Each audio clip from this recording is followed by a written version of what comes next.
వాయువ్య బంగాళాఖాతంలో ఈ నెల 13న ఒక అల్పపీడనం ఏర్పడబోతోంది. ఇప్పటికే ఉపరితల ఆవర్తన ప్రభావం కారణంగా ఉత్తరాంధ్ర జిల్లాల్లో విస్తారంగాను కొన్ని చోట్ల భారీ వర్షాలు కూడా నమోదవుతాయని భారత వాతావరణ శాఖ ప్రకటించింది. ప్రస్తుతం మన దగ్గర విశాఖ తుఫాను హెచ్చరిక కేంద్రం సీనియర్ అధికారి జగన్నాథ్ కుమార్ ఉన్నారు. సార్, వచ్చే 5 రోజుల పాటు వాతావరణం ఏ విధంగా ఉండబోతోంది? ప్రధానంగా అల్పపీడన ప్రభావం ఎప్పుడు ప్రారంభమయ్యే అవకాశం? ఒకటి, నిన్న వాయువ్య బంగాళాఖాత పరిసర ప్రాంతాల్లో ముఖ్యంగా దానికి ఆనుకుని ఉన్న పశ్చిమ మధ్య బంగాళాఖాతంలో ఉన్న ఉపరితల ఆవర్తనం ఈరోజు భూమి మీదకి అనగా దక్షిణ ఒడిశా, ఉత్తర కోస్తా ఆంధ్రప్రదేశ్ తీరాల మధ్య 4.5 కిలోమీటర్ల ఎత్తు వరకు ఉపరితల ఆవర్తనంగా విస్తరించి ఉన్నది. ఇది దక్షిణ దిశకు వంగి ఉన్నది. ఈ కారణం వలన రాష్ట్రంలో రాబోయే 5 రోజులు కూడా విస్తారంగా వర్షాలు పడే అవకాశం ఉంది. ముఖ్యంగా ఉత్తర కోస్తాలో ఈరోజు కొన్ని ప్రాంతాల్లో, రేపు పలు ప్రాంతాల్లో, 3వ రోజు 4వ రోజు అత్యధిక ప్రాంతాల్లో, 5వ రోజు మళ్లీ పలు ప్రాంతాల్లో తేలికపాటి నుంచి మోస్తరు వర్షపాతం నమోదయ్యే అవకాశం ఉంది. అదే దక్షిణ కోస్తాలో ఈరోజు 1-2 చోట్ల, రేపు కొన్ని ప్రాంతాల్లో, 3వ రోజు పలు ప్రాంతాల్లో, 4వ రోజు అత్యధిక ప్రాంతాల్లో, 5వ రోజు మళ్లీ పలు ప్రాంతాల్లో పడే అవకాశం, తేలికపాటి నుంచి మోస్తరు వర్షపాతాలు పడే అవకాశాలు ఉన్నాయి. ఇక ఉత్తర కోస్తాలో రాబోయే 5 రోజులు కూడా ఉరుములు మెరుపులతో కూడిన వాతావరణం ఉండే అవకాశం ఉంది. దక్షిణ కోస్తాలో రేపటి నుంచి అటువంటి పరిస్థితి 5వ రోజు వరకు కొనసాగే అవకాశం ఉంది. ఇక ఉత్తర దక్షిణ కోస్తా జిల్లాల్లో రాబోయే 5 రోజులు కూడా బలమైన సుస్థిరమైన రుతుపవన గాలులు 30 నుంచి 40 కిలోమీటర్ల వేగంతో వీచే అవకాశం ఉంది. అతి ముఖ్యంగా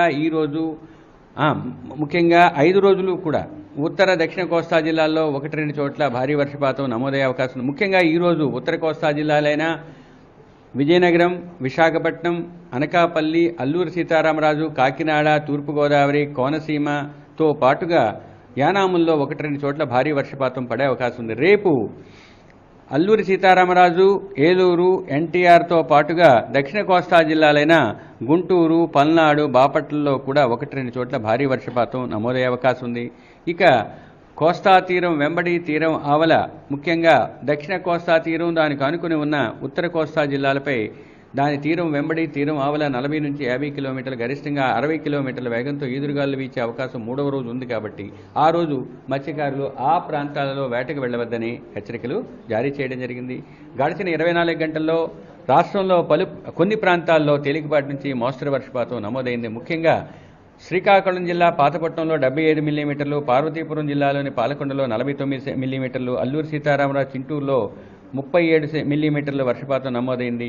ఇక విజయనగరం జిల్లా తెర్లాంలోను, చోడవరంలోను, జిఎం వలస, అనకాపల్లి, పలాస, బలిసిపేటల్లో 30 మిల్లీమీటర్లు లేదా అంతకన్నా ఎక్కువ మిల్లీమీటర్ల వర్షపాతం నమోదైంది. అల్పపీడనం ఏర్పడడానికి వాతావరణ పరిస్థితులు ఎంతవరకు అనుకూలంగా ఉన్నాయి? ప్రస్తుతానికి ఉన్న సాంఖ్యకీయ నమూనాల ద్వారా ఎక్స్టెండెడ్ రేంజ్ ఫోర్కాస్ట్ను అనుసరించి 13వ తేదీ వాయువ్య బంగాళాఖాత పరిసర ప్రాంతాల్లో అల్పపీడనం ఏర్పడే అవకాశం ఉంది.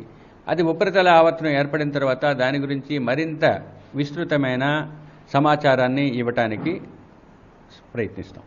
వచ్చే 2 రోజులు ప్రధానంగా దక్షిణ కోస్తాలో ఉన్న కొన్ని జిల్లాలకు, ఉత్తరాంధ్రలో ఉన్న దాదాపు అన్ని జిల్లాలకు కూడా ఎల్లో బులెటిన్ వార్నింగ్ను ఇష్యూ చేశారు. ప్రధానంగా విజయనగరం నుంచి కోనసీమ వరకు, అలాగే రేపటికి బాపట్ల జిల్లా నుంచి అల్లూరి సీతారామరాజు జిల్లా వరకు ఎల్లో వార్నింగ్ను ఇష్యూ చేయడం జరిగింది. కొన్ని చోట్ల భారీ వర్షాలు కురుస్తాయి. ప్రధానంగా విస్తారంగా వర్షాలు అయితే వచ్చే అవకాశం ఉందని భారత వాతావరణ శాఖ చెప్తోంది. కెమెరామెన్ శ్రీధర్తో రవిచంద్రన్ టీవీ, విశాఖపట్నం.